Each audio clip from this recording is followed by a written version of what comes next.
સફળતાપૂર્વક 12 વર્ષ પૂર્ણ થવાને એની ઉજવણીના ભાગરૂપે પણ આજે શરૂઆત થઈ રહી છે. આ ઉજવણી પણ સસ્ટેનેબલ ડેવલપમેન્ટ પ્રજાજનોને ઉપયોગી ડેવલપમેન્ટ માટે બેક ટુ બેઝિક પર્યાવરણનું જતન થાય એના માટે થઈ આજે વૃક્ષારોપણની શરૂઆત કરી છે.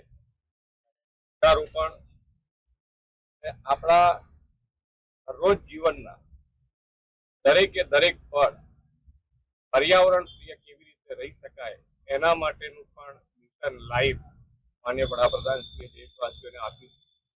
રોજબરોજની લાઈફમાં પણ પર્યાવરણનું જતન માટે પેટ્રોલ બચાવીએ, પાણી બચાવીએ, વૃક્ષો વાવી અને પર્યાવરણ પ્રિય વાતાવરણ બને